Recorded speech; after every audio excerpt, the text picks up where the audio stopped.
And now for a FaithBridge Kids Ministry presentation of Superstars of the Bible. Each week, we'll be looking at awesome, amazing, true stories from the Bible where God used ordinary people just like you and me to do amazing things. Each of these superstars is a part of God's big story, and every one of their stories leads to the biggest superstar of all, Jesus. So, who will our first superstar of the Bible be today? Stay tuned to find out.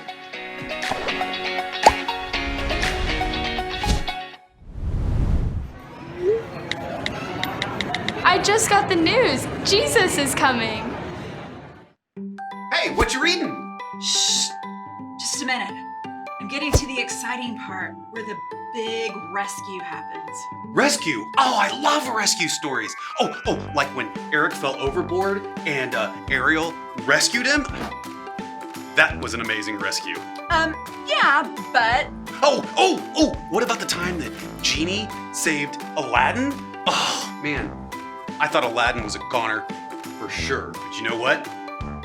Not on Genie's watch. That was incredible. Sure, that was cool, Dalmatians. Oh, Dalmatians. What a scene.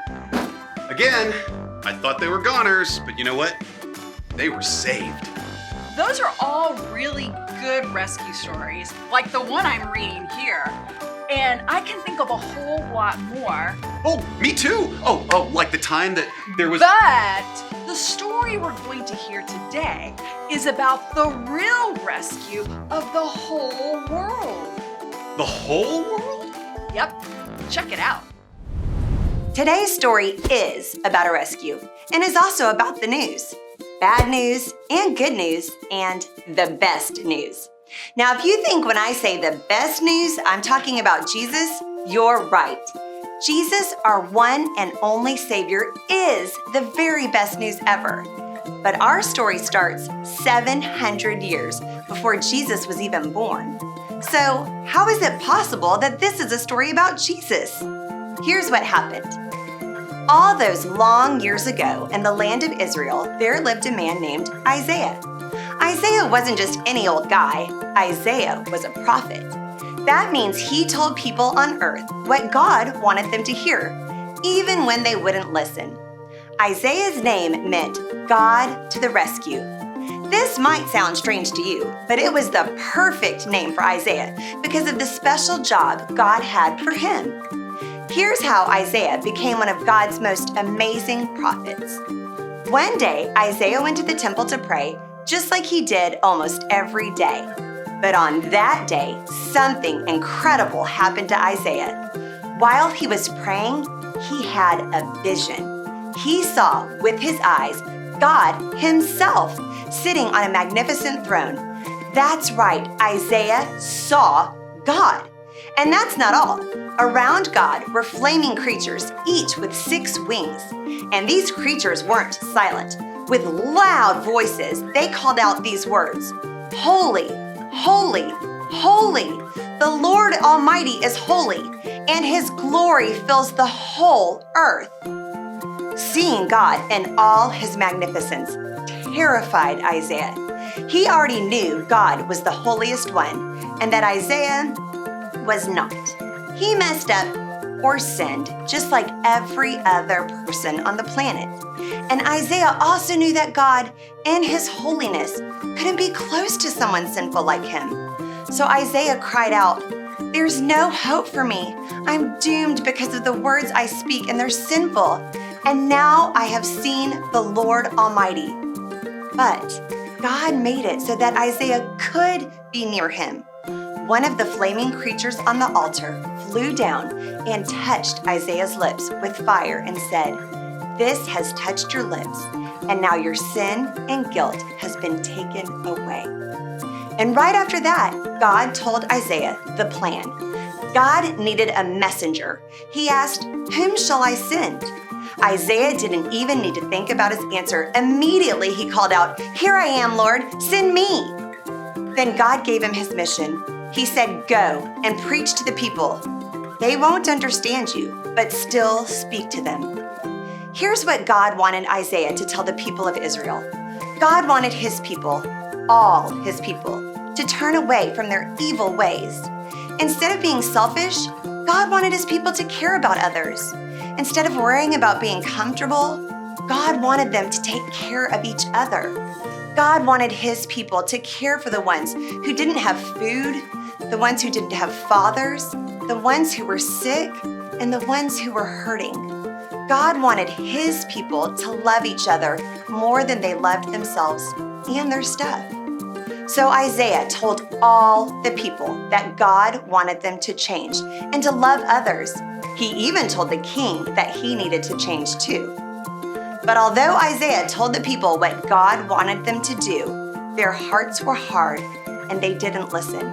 And even though Isaiah warned them that terrible times would come if they didn't listen, the Israelites still ignored him. And that means that they ignored God. So instead of listening, they kept doing exactly what they wanted. They just didn't seem to care. Isaiah knew that because they wouldn't change, dark days were coming for the Israelites. And they did. The Israelites lost their homes and they lost their kingdom. The bad news came true, and the Israelites must have felt totally and completely alone.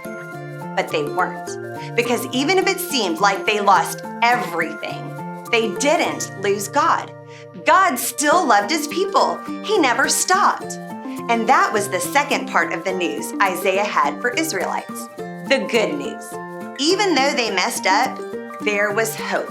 Because from all the terrible things, there would come a seed of goodness and power and glory that would save them. They would have to wait 700 years for this to happen. But like all of God's promises, it would come true. And that's where the best news comes in. You might already know what it is. It's Jesus. Isaiah told the people 700 years before he was born about Jesus. He would be their rescuer, their hope, and their future. And Jesus is our hope and our future too. Knowing that Jesus loves us is pretty great, but being sure that he will never stop loving us no matter what, and that he will always be with us is amazing. But what you need to understand is that the love of Jesus isn't like any other love in the universe. The love of Jesus is so powerful that it makes us holy enough to be next to God. Just like the angel made Isaiah holy, Jesus is the one who brings us back to God. And God is the one who made you, and he cherishes you. He delights in you, and God has a place for you. Not just now, but in the future. God has a place for you. Yes, you, forever, in a world where there is no pain or fear or sickness. And that's why Isaiah's news is the best news we will ever hear. When we believe in Jesus, we get to be with him and with God forever and ever and ever.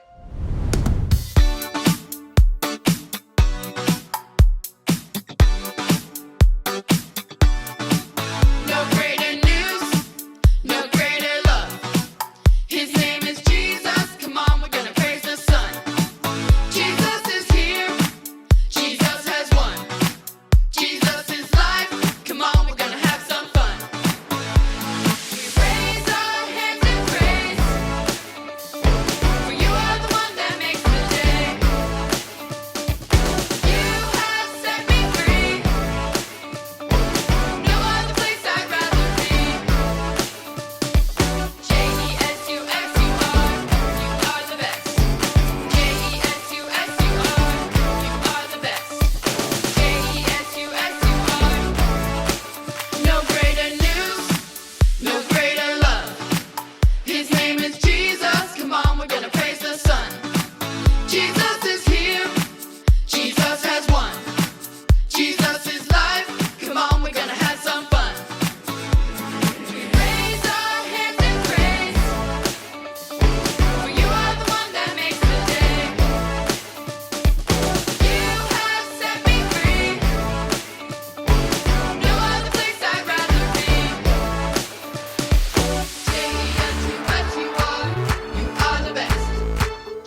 What's the news?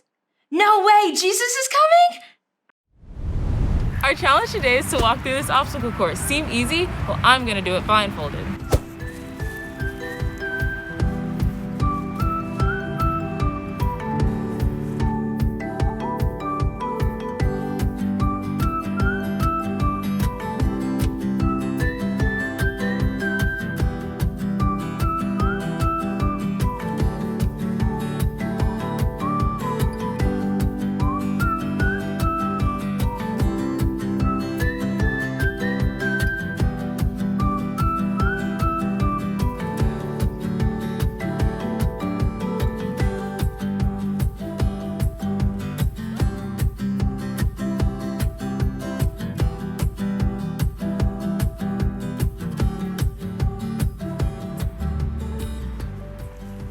Because of my blindfold, I was in the dark, and being in the dark is scary.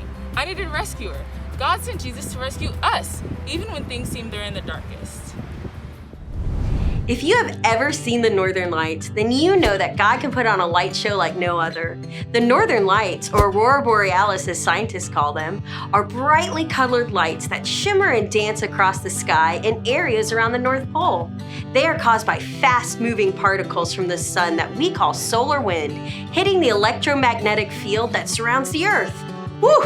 It sounds really cool and also kind of complicated. But what I know is that the Northern Lights are beautiful. And not only that, they light up the night sky. These lights are bright and so vivid that they can be seen from space. Such an amazing light show could only be created by an amazing God. They show us how great and glorious He is. But the sky isn't the only way that God shows us about His greatness. God shines His light of love into our lives through Jesus. He sent Jesus to shine into the world so that we could follow Him and show others how to follow Him too. Alexa, tell me the news. Jesus is coming. Hey guys! Oh wait, you guys are a little blurry. Let me fix that real fast. No, that didn't fix it. Wait, hold on, let me see.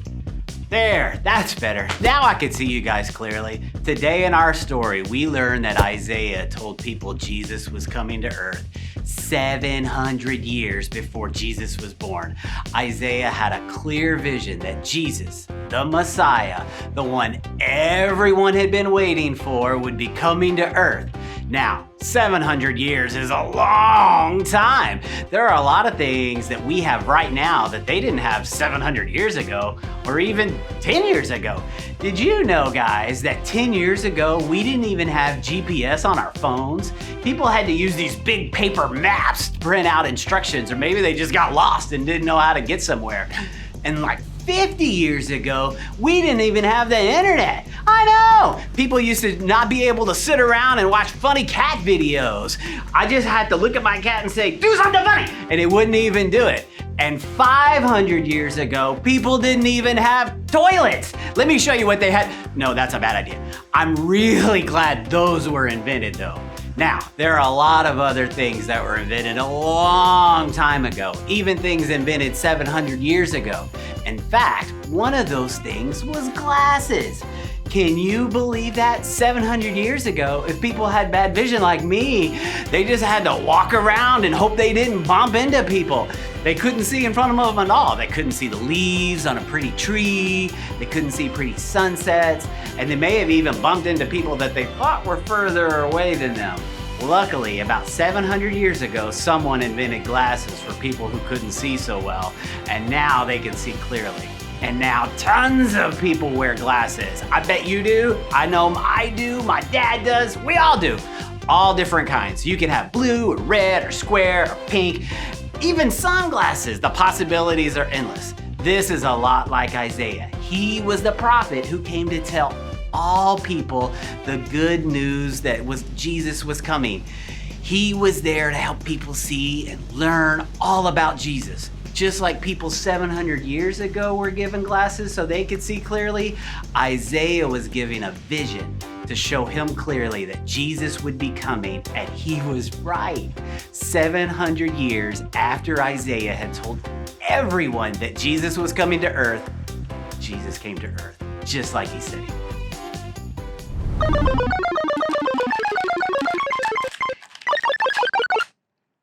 What?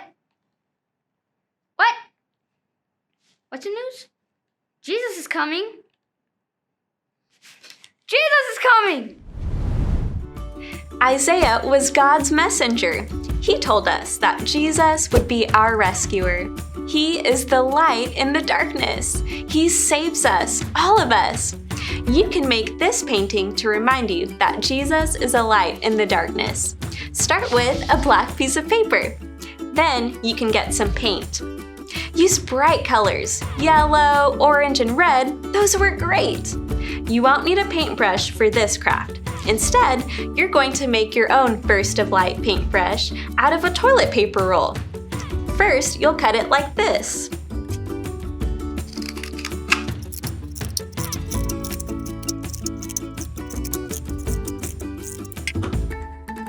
And then you'll squish it down like this. There we go. All right, after that, you'll dip it in the paint and stamp it on your paper.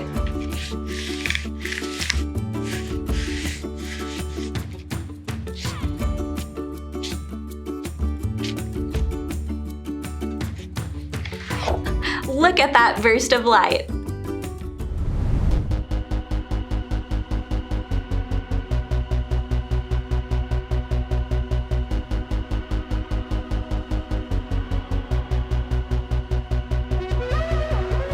You spoke a word and life began. Told oceans where to start and where to end. You set in motion time and space. But still you come and you call to me by name. But still you come and you call to me by name.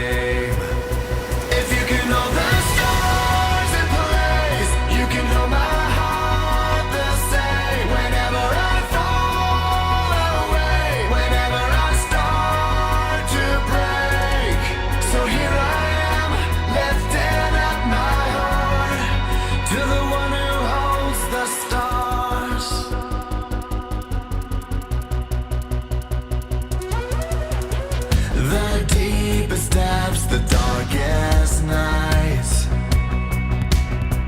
can't separate, can't keep me from your sight. I get so lost, forget my way, but still you love and you don't forget my name. If you can hold the stars in place, you can hold my heart the same. Whenever I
the same. Whenever I fall away, whenever I start to break. So here I am, lifting up my heart, lifting up my heart. If you can call my name, JC, you can call my soul and rain. You're never too far away, you never show up too late. So here I am, lifting up my heart to the one who holds the stars. You're the one who holds the stars.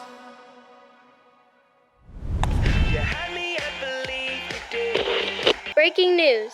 Breaking news. Jesus is coming. Did you hear that? Jesus is coming. Isaiah's name meant God to the rescue. Check out these funny alternate names for these animals that describe them really well.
Jesus would rescue all of God's people. Let's play a rescue game right now. You'll need a spaghetti noodle and some lifesavers. The object is to rescue your lifesavers with your spaghetti noodle. Ready? Let's go.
It's a bottle with a message in it. Look at that. Jesus is coming. Have you ever gotten a letter? Well, the book of Isaiah is kind of like a letter that God wrote to his people. And if I were going to read that letter to you, it might sound something like this.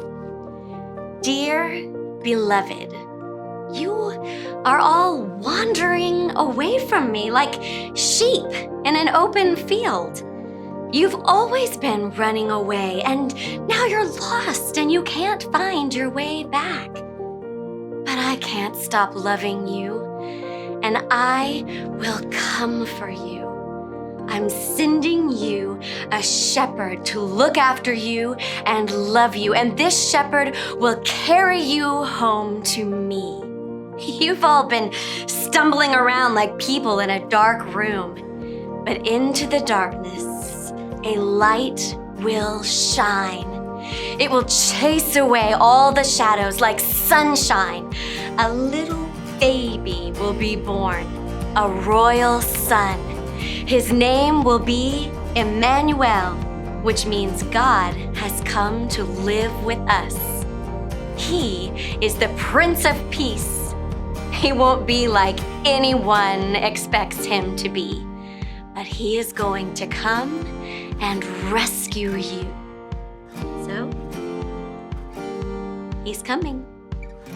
Get ready. In my doubt, God give me faith. In my worry, I'll seek your face. Let your perfect love make my path straight. In my life, God, lead the way. I wanna run with you for all my life. I wanna know your truth to my mind. Through the balance, I lift my eyes. You lead me through, you're by my side.